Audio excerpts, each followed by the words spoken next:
Mr. Chairman,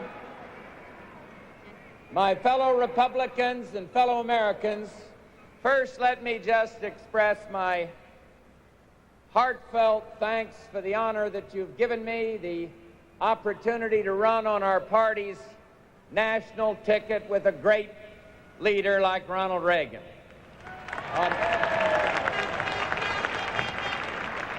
On behalf of Barbara, the rest of the Bush family, all I can say is that we're overwhelmed and grateful for your expression of confidence.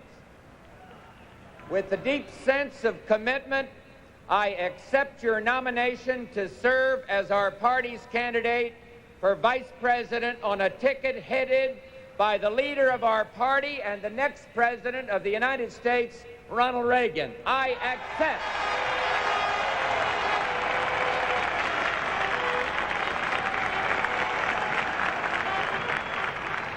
I enthusiastically support our platform, and I pledge to you my total dedication and energies in a united effort to see to it that next January 20th, Ronald Reagan becomes our nation's 40th president, and that a bright new era will begin for an America in the decade of this 80s.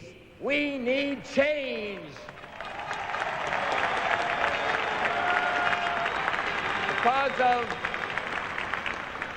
Because of Ronald Reagan's leadership, we Republicans emerged from this convention as a strong, united party, rededicated to the principles that have made our country great. And there has been a spirit of victory in the air this past week here in Detroit. But if that spirit is to be translated into reality, it's up to each and every one of us to help carry Ronald Reagan's message of a strong, free America the length and the breadth of this land.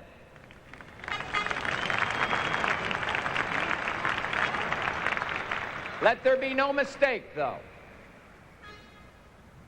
Jimmy Carter, though he may have in the past 4 years been a failed president, he is a formidable campaigner who can be expected to use the power of his office to suit his own political ends.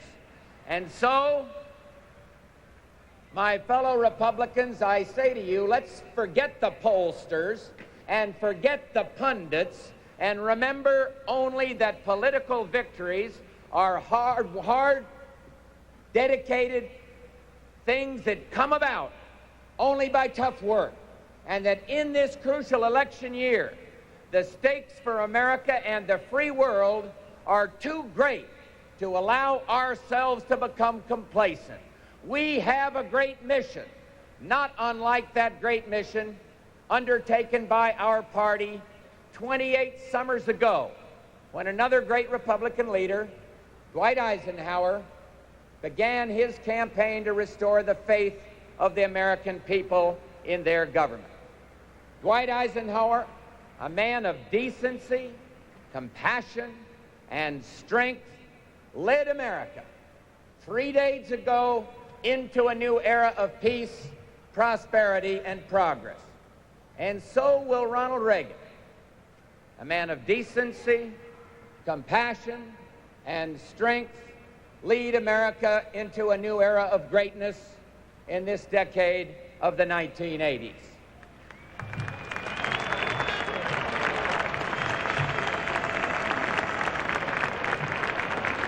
That is the mission, the great mission.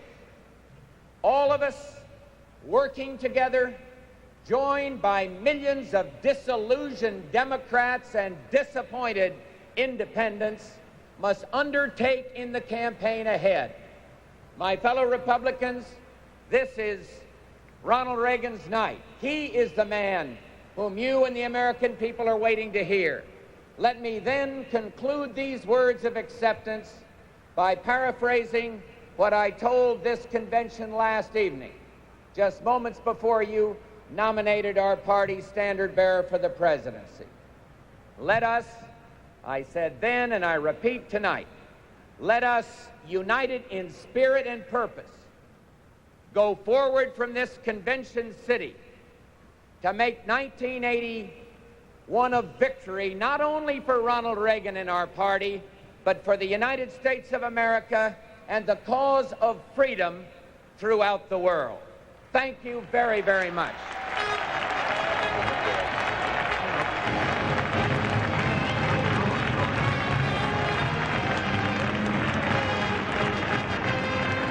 The Reagan film, which is, I assume, next, is scheduled for 10 o'clock, and it's now 10 after 9. 9:25, conducted an acceptance speech to the vice presidential nominee.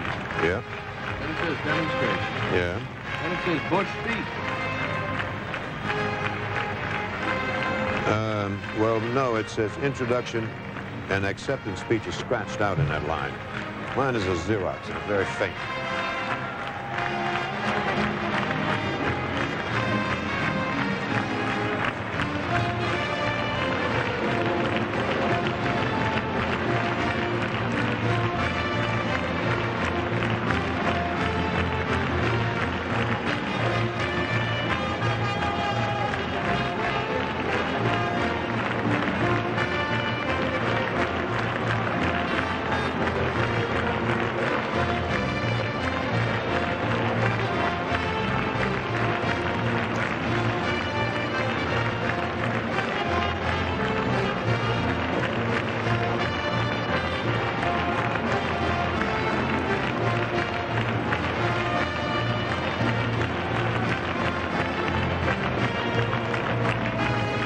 Reagan's acceptance speech will be coming along shortly.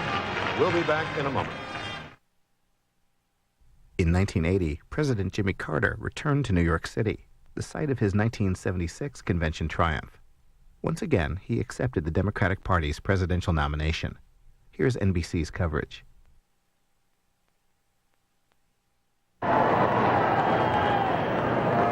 Fellow Democrats, fellow citizens,